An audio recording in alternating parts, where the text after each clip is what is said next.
बिस्मिल्लाहिर्रहमानिर्रहीम। अस्सलामु अलैकुम दोस्तों। एक आदमी की शैतान से कुश्ती। एक आदमी की बड़ी तमन्ना थी कि वो शैतान से मेरी मुलाकात हो जाए और उससे बात करूं।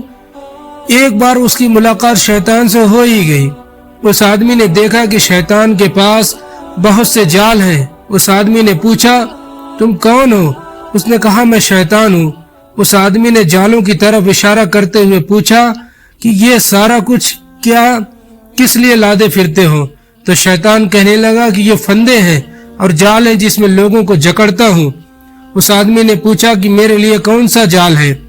शैतान कहने लगा कि तेरे लिए किसी जाल की जरूरत ही नहीं। उसने कहा, वाह, मैं ऐसा जाहिल भी नहीं हूँ कि जाल के बगैर ही तेरे हाथ आ जाऊं। शैतान ने कहा, अच्छा देख लेना। इतना कहकर शैतान वहां से चला गया और बात हो गई। उसके बाद वो आदमी अपने घर की तरफ रवाना हुआ। रास्ते में एक दरिया था। जब वो दरिया के किनारे पहुंचा तो नाव जा चुकी थी, लिहाजा उसने फैसला कर लिया कि दरिया तैर कर पार करके जाता हूँ।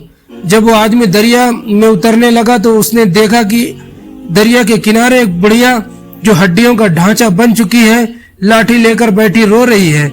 आदमी ने पूछा, अम्मा जान क्या हुआ?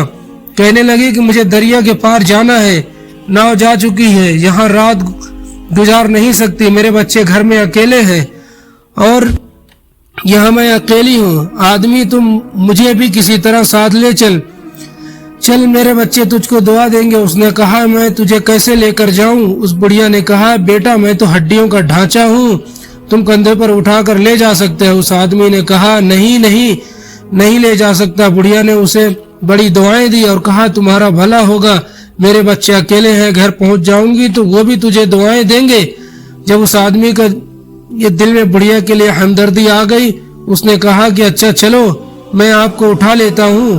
पहले तो उस आदमी ने सोचा कि बुढ़िया को कमर पर उठा लेता हूँ, लेकिन फिर सोचने लगा कि अगर कहीं फिसल गई तो तुम मेरे लिए आफत बनेगी। लिहाजा वो आदमी कहने लगा कि बुढ़िया चलो मेरे कंधे पर बैठ जाओ।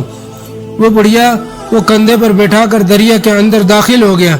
चलते चलते जब दरिया में बिल्कुल बीच में पहुंचा तो बुढ़िया ने उसके बाल पकड़कर खींचे और कहने लगी, ऐ मेरे गधे तेजी से चल। वो आदमी हैरान होकर पूछने लगा कि तू कौन है? उसने कहा, मैं वही हूँ जिसने तुझसे कहा था कि तुझे काबू में करने के लिए किसी जाल की जरूरत नहीं है। मैं शैतान हूँ। अब देख कि मैं तुझे बगैर जाल के कैसे फंसाया। तुझे नजर नहीं आ रहा था कि मैं गैर मोहरिम हूँ? मुझे कंधे पर बिठा दिया और शैतान ने उस आदमी को दरिया में डुबो दिया। उस आदमी की किस्मत अच्छी थी कि उसने किसी तरह तैर कर अपनी जान बचाई, लेकिन उसे ये यकीन हो गया शैतान इंसान को किसी भी सूरत में आकर धोखा दे सकता है। इसलिए इंसान को कभी भी अपने आप पर भरोसा नहीं करना चाहिए और शैतान की तरफ से कभी गाफिल नहीं होना चाहिए। अल्लाह ताला हम सबको शैतान के शर से महफूज रखे। अस्सलामु अलैकुम व रहमतुल्लाहि व बरकातहू।